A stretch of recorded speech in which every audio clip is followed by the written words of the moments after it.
morning, guys. It's T-Guy Ty here. Today, I want to bring you a Dante build. Dante is really fun, and he does like a lot of things. He's very supportive and he's very offensive. He's a really fun character to play. Today, I want to bring you a build that's like purely built around doing as many status procs as possible on as many enemies as possible. So this build has a lot of range. It's not max range. I did sacrifice just a little bit of range, just one range mod, just to add some extra strength. I'll show you why in a minute. So let's go ahead and unpause the AI. It's really easy to tank in front of these guys, because Dante can just summon as much overguard as he wants. Now to get into the actual damage numbers, the first thing we want to do is spawn in our book.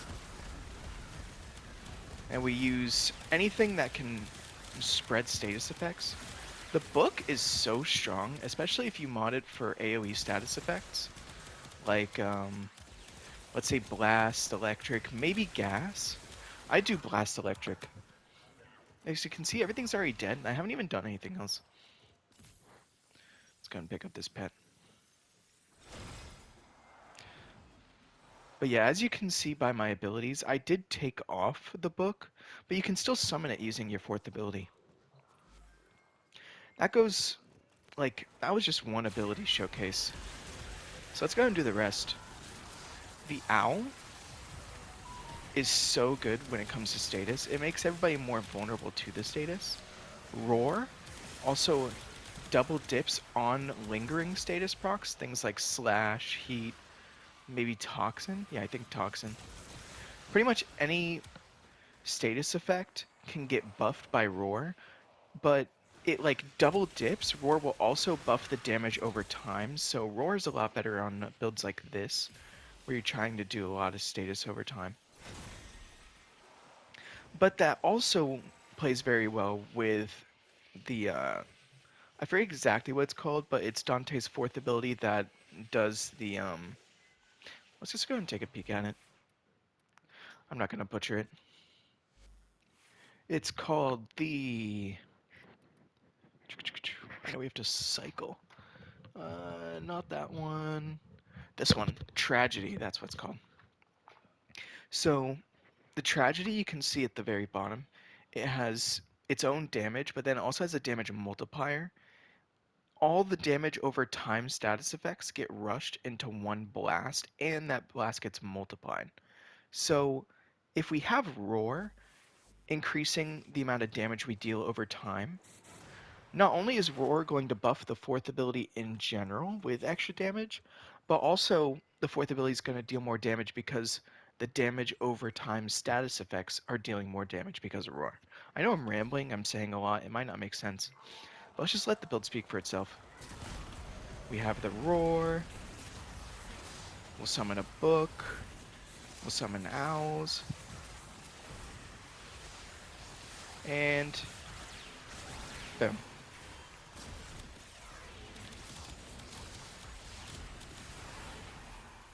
Really, really strong stuff. My dog keeps dying.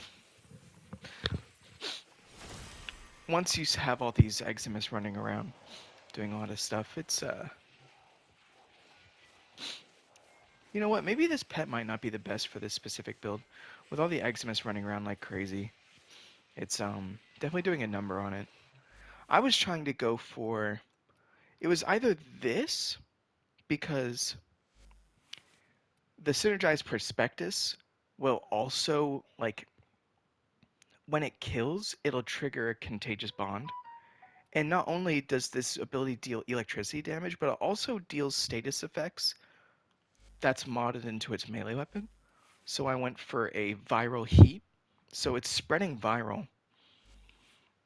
But since his pet is dying a lot in higher levels, you might want to switch that out. You might want to sacrifice the heat just for a pure viral. So maybe the Panzervolpa viral will be a little better.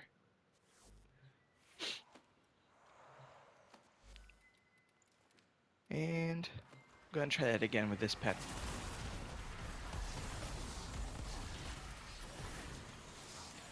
Because This pet, it can die as much as it wants, but it'll just hang out on your shoulder and do all the extra stuff too.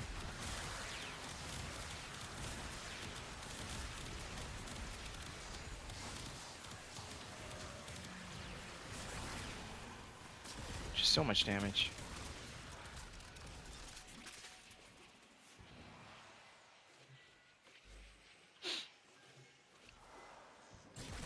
Crazy, crazy stuff. Now, I was just showing off the Cedo. I can use the Epitaph as well.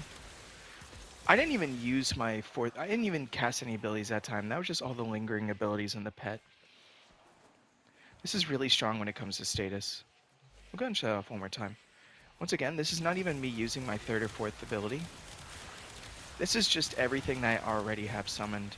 This is the book, the owls, and just priming enemies with my primary or secondary weapon.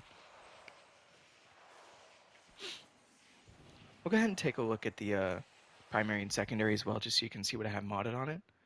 So as you can see on this, I did go for corrosive, magnetic, and cold.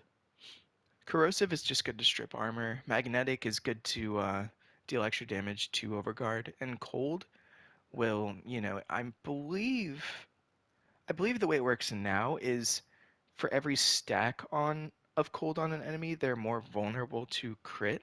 I think it just increases your crit damage. And then my Epitaph, I went for viral heat. So that's 5 status effects from 2 weapons. Also, whenever you're using a lot of ranged weapons and you're not using many melee weapons, I do like to go with the Praetos. Praetos has this tree right here for the extra parkour velocity, really fun stuff.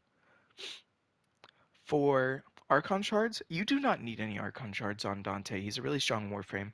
What I went for was just extra parkour velocity. Right here I went for the extra casting speed, but then I also have some ability duration.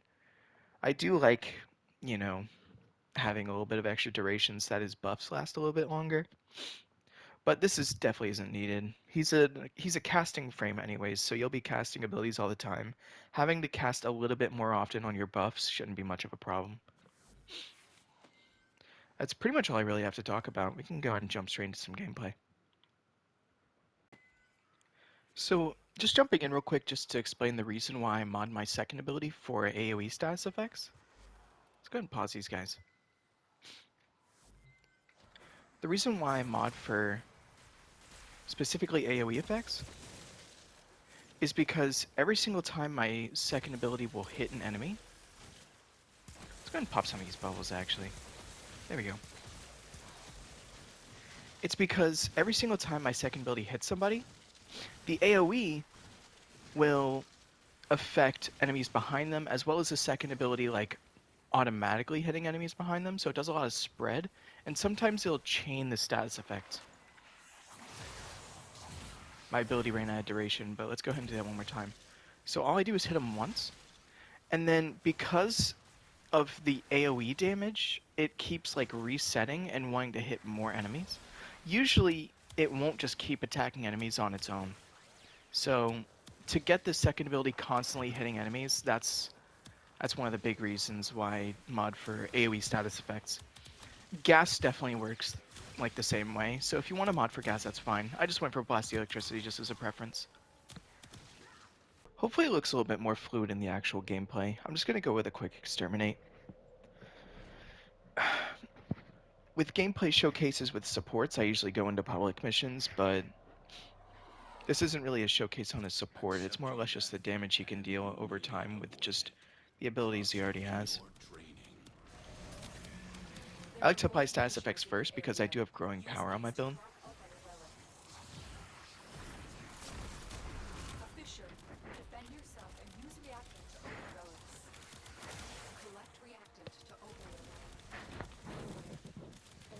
This is just the book so far. It ramps up. Now I got the bird going.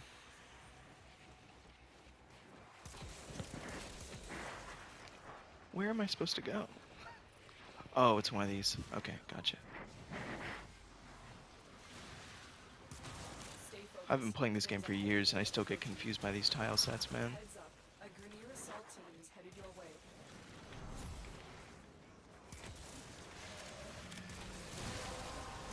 If I'm just casually walking through a mission. Is this Steel Path? Yeah, it's a Steel Path. These enemies are just melting in front of me. I still have another 15 seconds left on my book. I have plenty of energy. I can go ahead and use the Overguard ability. Summon my book back. Prime the enemies in front of me. Let them die to my pet. Let them die to my owls, the book. We can switch to the Cedo and get some glaives bouncing around. This is just casual. I could be playing a lot harder. I could be like, let's say for instance, spamming my third ability and then fourth. Ooh, piece of candy.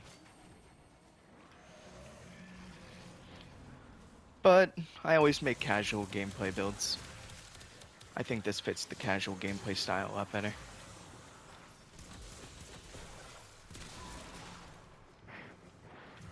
Summon the bird back. Make sure I'm constantly getting energy. This build can get expensive if you spam his abilities.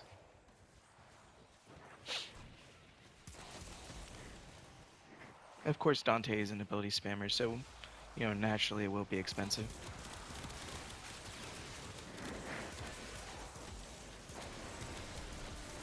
Let's go ahead and summon the book back. We'll get some Overguard going again.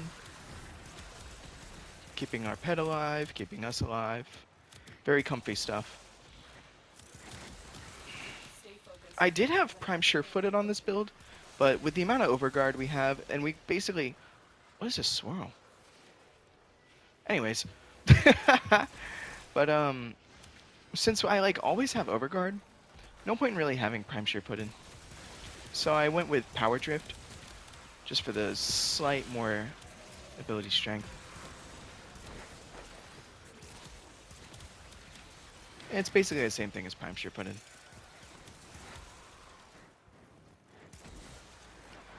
This is just easy, casual gameplay. Am I supposed to go down here? Yeah. Oh, poor guy. Oh! He was dead! How'd he get it? He was dead! Oh well. His ghost terrorized me. Let's get our book. We'll get the owls. And just watch these guys die. Gone. Gone. Well done. Now get to extraction. This build works a lot better if you have a pet with Contagious Bond. That kind of goes without saying. If you're going for a status build, you always want to bring Contagious Bond to just spread status effects whenever your pet gets a kill.